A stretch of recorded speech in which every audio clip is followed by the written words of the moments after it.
Taste the Daily.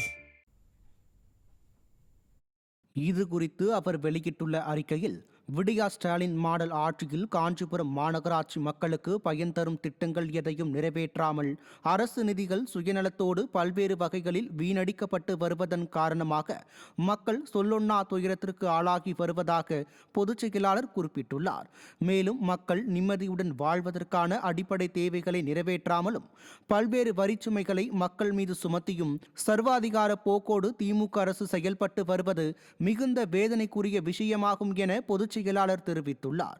Kanchipuram மாநகராட்சியில் மொத்தம் உள்ள 51 வார்டுகளிலும் கழிவுநீர் பிரச்சினை மற்றும் தூய்மை பணி சரிவர மேற்கொள்ளப்படாத காரணத்தால் சுகாதார சீர்கேடு ஏற்பட்டு மக்கள் கடும் அவதிக்கு ஆளாகி உள்ளதையும் கண்டித்தும், ஆமை வேகத்தில் நடைபெறும் பாதாள சாக்கடை திட்டம் மற்றும் குடிநீர் திட்டத்தால் சாலைகள் பழுதடைந்து அடிக்கடி விபத்துக்கள் ஏற்படுவதை தடுக்க தவறிய விடியா திமுக ஸ்டாலின் மாடல் அரசை கண்டித்தும், ஊழியர்கள் பற்றாக்குறையால் மாநகராட்சியின் பணிகள் பாதிக்கப்பட்டு மக்கள் அவதியுற்று வருவதை கண்டும் காணாமல் வேடிக்கை பார்த்து வரும் காஞ்சிபுரம் மாநகராட்சி நிர்வாகத்தை கண்டித்தும், கடுமையான சொத்து வரி உயர்வு, குடிநீர் மற்றும் கழிவுநீர் அகற்றும் கட்டணங்கள் உயர்வு, தொழில் வரி உயர்வு, மின்கட்டண உயர்வு, மோசமான சாலைகள் என்று மக்களை பாதிப்புக்குள்ளாக்கும் விடியா திமுகவின் ஸ்டாலின் மாடல் அரசை கண்டித்தும், காஞ்சிபுரம் மாநகராட்சி நிர்வாகத்தை கண்டித்தும் மாவட்ட கழகத்தின் சார்பில் வருகிற 18ஆம் தேதி காலை 10 மணி அளவில் மாவட்ட ஆட்சியர் அலுவலகம் அருகில் கண்டன ஆர்ப்பாட்டம் நடைபெறும் என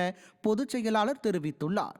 இந்த ஆர்ப்பாட்டம் கழக இலக்கிய அணி செயலாளரும் முன்னாள் அமைச்சருமான வைகை செல்வன் தலைமையில் காஞ்சிபுரம் மாவட்ட கழக செயலாளரும் முன்னாள் அமைச்சருமான சோமசுந்தரம் முன்னிலையிலும் நடைபெறும் எனவும் தெரிவிக்கப்பட்டுள்ளது.